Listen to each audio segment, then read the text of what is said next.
현직 법무부 장관에 대한 검찰의 사상 첫 압수수색이 7시간 넘게 이뤄지고 있다.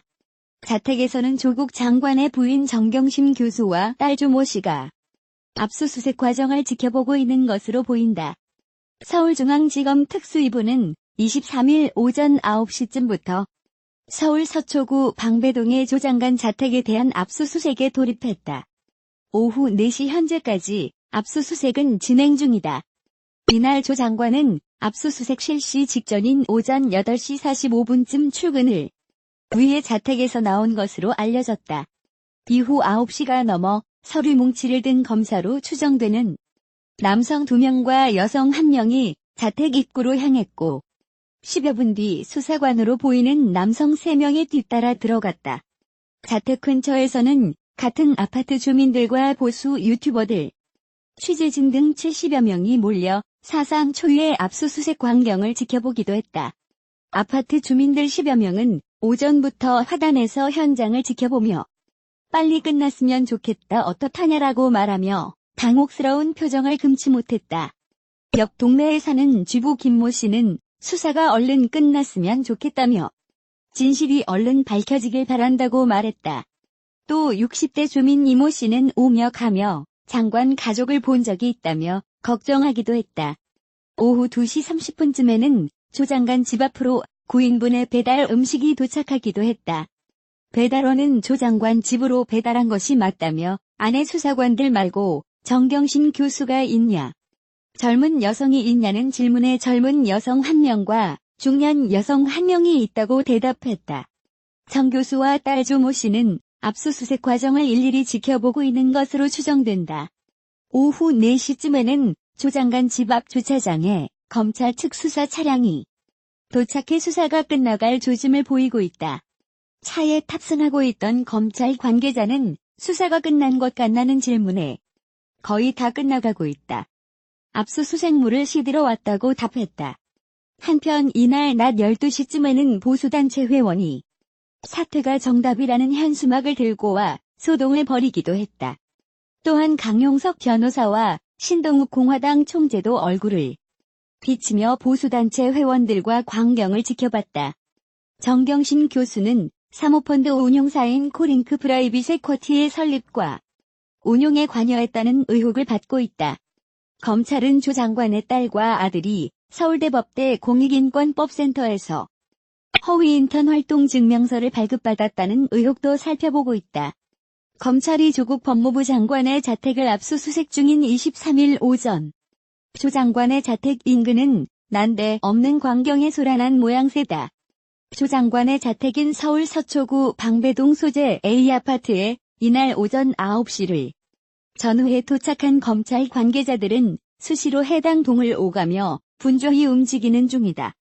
이날 검찰 관계자들은 조 장관 출근까지 기다렸다가 압수수색에 돌입한 것으로 보인다. 조 장관은 이날 8시 40분께 자택을 나선 것으로 알려졌다. 9시께에 처음으로 수사관들이 들어간 이후 9시 15분께 검찰 관계자로 추정되는 남자 2명, 여자 1명, 이어 30분께 남자 1명, 여자 1명, 56분께 남자 1명, 여자 1명이 추가로 조 장관 자택으로 올라갔다. 사상 초유의 법무부 장관에 대한 검찰 압수수색에 주민들 역시 당혹스런 분위기다. 실내복 차림에 겉옷만 걸치고 나와 현장을 지켜본 50대 안모 씨는 뉴스를 보고 알았다고 했다. 60대 남성은 장관이 된 게 같은 아파트 주민 입장에서 환영하고 축하할 일이었는데 이제는 부끄러운 일이 됐다며 가끔 지나가다 보는 게 전부였지만 나름대로 자부심이 있었다고 했다. 그러면서 이제는 사실상 피의자 신분 아니냐며 기자간담회 등에서의 모습을 보면서 다른 주민들과도 얘기를 나눴는데 부끄러운 일이라는 반응이 많다고 덧붙였다. 한 주민은 현장에 모인 취재진에게 저기 저 방 에어컨 실외기 달린 쪽이라며 조 장관의 집을 가리키기도 했고 또 다른 주민은 좋지도 않은 일인데 이렇게 관심을 받으니 부끄럽다고 말했다. 검찰은 이날 오전 검사와 수사관들을 조 장관의 자택에 보내 가족 관련 의혹을 둘러싼 각종 자료를 확보하고 있다. 검찰은 지난달 27일부터 조 장관 관련 의혹에 연루된 장소를 동시다발적으로 압수수색하며 본격 강제 수사에 나섰다. 당시 딸의 입시 의혹과 관련된 부산대 의학전문대학원과 서울대 환경대학원, 고려대, 단국대, 공주대 등과 사모펀드 의혹 관련 운용사, 코링크 프라이빗 에쿼티 및 관련 업체 등 수십여 곳이 압수수색 대상에 포함됐다. 이후에도 딸 입시 및 사모펀드 의혹의 중심으로 지목되는 조 장관 부인 정경심 교수의 동양대 사무실과 자산 관리를 도운 PB가 근무한 한국투자증권 영등포 PB센터 등도 압수수색했다. 최근에는 코링크 PE 투자를 받은 익성과 자회사 IFM 등을 압수수색하기도 했다. 더불어민주당은 23일 조국 법무부 장관의 서울 방배동 자택에 대한 검찰의 전격적인 압수수색이 이루어진 것과 관련해 하루 종일 뒤숭숭한 분위기였다. 이날 민주당에서는 검찰이 수사를 너무 끌고 있다. 검찰 수사를 빨리 마쳐야 한다는 말이 나왔다. 조국 장관 임명 초기 검찰이 수사를 서두른다며 비판하던 것과는 달라졌다. 민주당 관계자들은 조국 사태로 내년 총선 민심이 급속히 악화하고 있다고 했다. 그러나 야당은 민주당이 이제까지 검찰이 너무 빨리 수사한다며 검찰 때리기에 몰두하더니 이제는 수사를 빨리 끝내라며 또 다른 수사 가이드라인을 제시하고 있다며 반발했다. 민주당 이해찬 대표는 이날 국회에서 열린 최고위원회에 모두 발언해서 검찰 수사 관행상 가장 나쁜 게 먼지떨이식 수사, 별건 수사라며 이렇게까지 한 달간 하면서 확실한 결과가 나오지 않는 것을 보면 수사가 상당히 난항을 겪고 있는 게 아닌가 생각된다고 했다. 그러나 이 발언 직전 검찰은 조 장관 자택을 압수수색했다. 곧이어 민주당은 비공개 회의를 2시간가량 진행하면서 대책을 논의했다. 이후 이해식 민주당 대변인은 기자들과 만나 검찰 수사 전반에 대해 전날 준비한 메시지라고 해명했다. 이날 비공개 회의에서는 김혜영 최고위원이 상황을 좀 더 심각하게 봐야 하는 것 아닌가라며 당의 대응 방식에 이의를 제기한 것으로 알려졌다. 그러나 최고위원들 사이에 검찰의 무리한 수사라며 성토가 나왔고 당이 일단은 조국 지키기 기조를 이어가기로 한 것으로 전해졌다. 홍익표 수석 대변인은 브리핑을 열어 검찰이 또다시 무리한 압수수색을 강행한 것이라며 검찰은 현재 이뤄지고 있는 무리한 별건 수사와 수사정보 유출 등이 과거의 잘못된 행태를 반복하고 있는 것 아닌지 스스로 되돌아보고 반성해야 할 것이라고도 했다. 당에서는 이날 검찰이 수사를 너무 끌고 있다는 말이 나왔다. 홍익표 수석 대변인은 기자들과 만나 특수부 검사가 최대 40명 투입됐다고 하는데 이 정도 지지부진한 건 검찰 역사상 매우 수치스러운 일이라며 자택 압수수색까지 했으니 빠른 시일 내에 수사 결과를 냈으면 한다고 했다. 국회 법제사법위원회 소속 민주당 김종민 의원은 MBC 라디오 김종배의 시선 집중에 출연해 검찰의 본격 수사만 해도 한 달이 넘었는데 빨리 조사를 마쳐야 한다며 가능한 한 빨리 조 장관의 배우자 정경심 동양대 교수를 소환해 가부간의 결론을 내려야 된다고도 했다. 김 의원은 검찰 수사 과정에서 정 교수가 실소유주라는 정황이 속속 나오는 코링크 PE에 대해서는 초기 자본금을 댄 것이 익성이라며 익성과 조범동 씨가 전체적으로 기획한 거라고 보여진다고 주장했다. 그러나 민주당 이 대표는 지난달 28일 검찰이 조국 법무부 장관 후보자와 관련해 대대적 압수수색을 벌이자 나라를 어지럽게 하고 있다고 했다. 당시 민주당에서도 인사청문회가 끝날 때까지 수사를 중단해야 한다고 했다. 이와 관련 민주당 관계자는 조 장관에 대한 검찰 수사가 계속되면서 내년 총선에 계속해서 악재가 쌓여가고 있다며 현재 상황에 특단의 변화가 필요하다고 말했다. 반면 이날 야당은 문재인 대통령이 결단해야 한다고 했다. 황교안 대표는 최고위원회의에서 현재까지 드러난 각종 혐의들만으로도 조국 부부는 구속을 면하기 어려운 상황이라며 조국이 도저히 물러설 의지가 없는 만큼 이제 문재인 대통령이 결단해야 한다고 했다. 한국당 관계자는 민주당은 검찰이 수사에 착수할 때만 해도 신속한 수사에 대해 대대적으로 반대했는데 이제는 검찰의 수사를 빨리 끝내라며 또 다른 가이드라인을 주려는 것 아니냐고 했다. 다른 미래당 손학규 대표도 당회의에서 문 대통령께서 품에 안은 조국이란 시한폭탄이 째깍째깍 돌아간다. 시한폭탄이 터지면 나라가 파탄난다며 문재인 대통령이 이제는 정말 결단해야 한다고 했다. 조 후보자의 친동생 부부가 위장 이혼했다는 의혹이 제기됐다.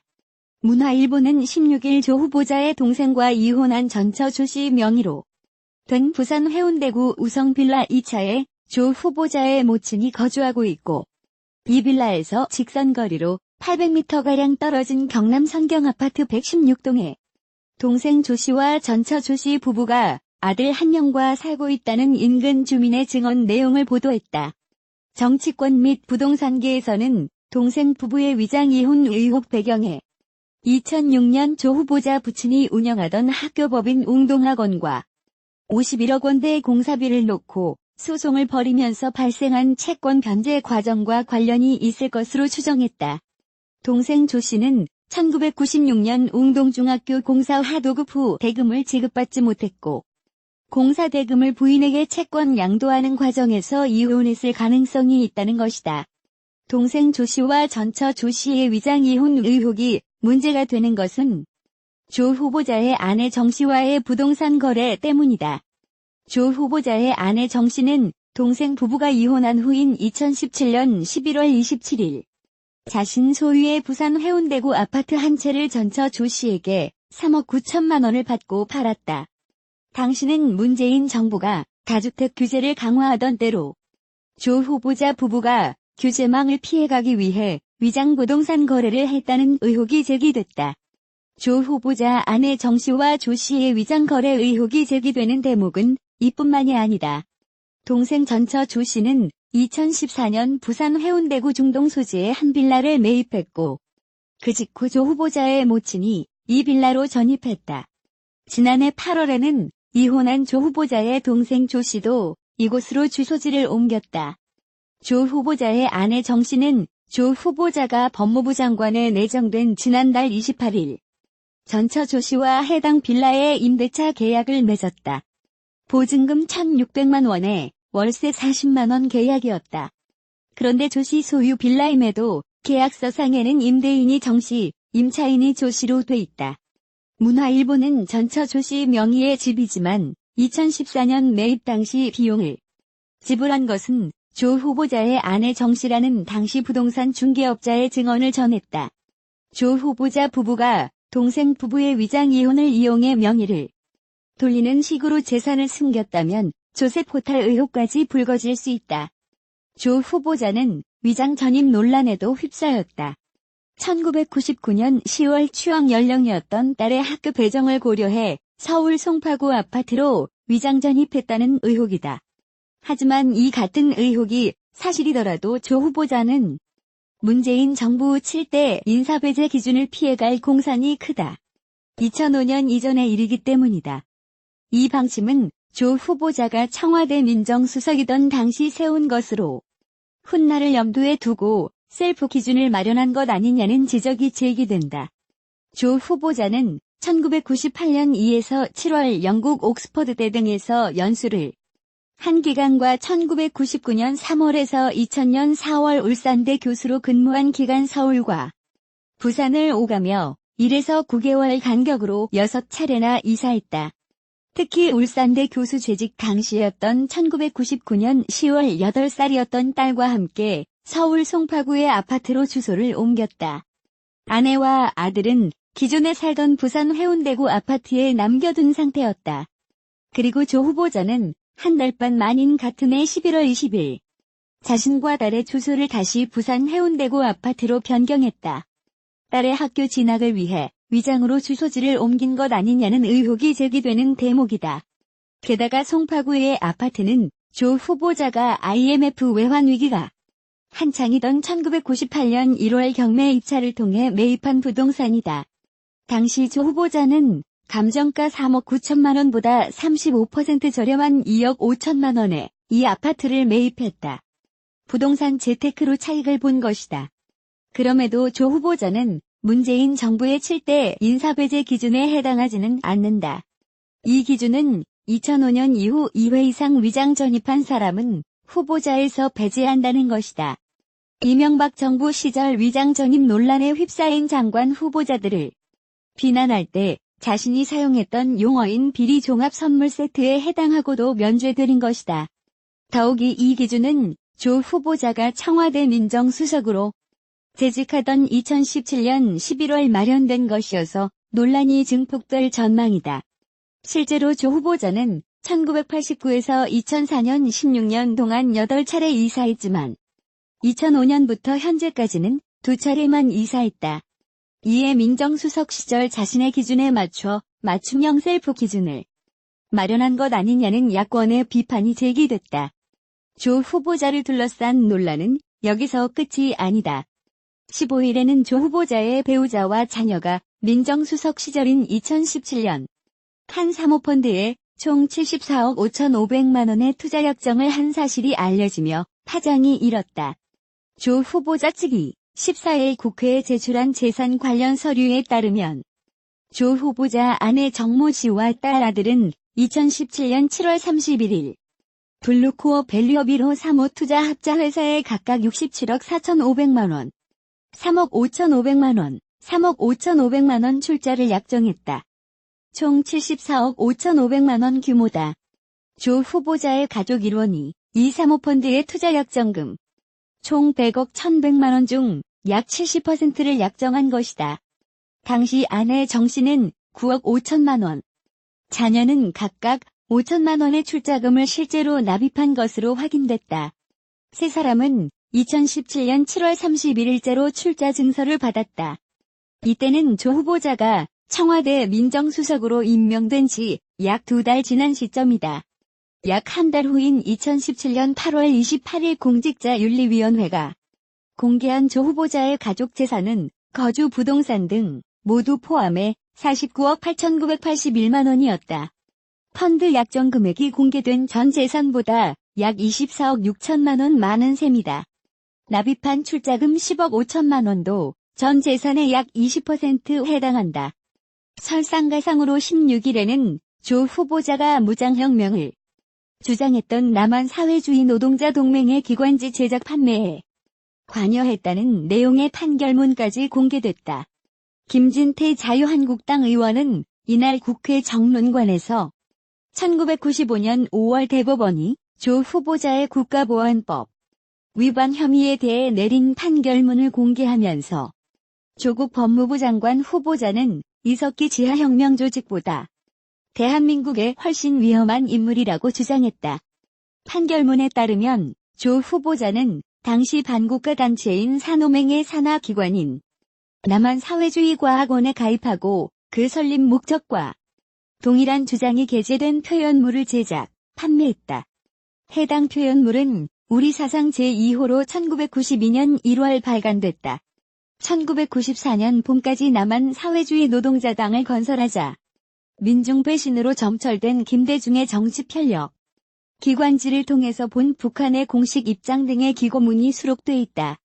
이에 대해 김 의원은 조 후보자는 반국가 단체인 산호맹의 활동에 동조할 목적으로 산하기관인 남한사회주의과학원에 가입했다며 또 산호맹이 건설하고자 하는 남한사회주의 노동자당의 성격과 임무를 제시하고 이를 위한 노동자 계급의 투쟁을 촉구하는 내용이 수록된 우리 사상 제2호를 제작, 판매했다고 밝혔다.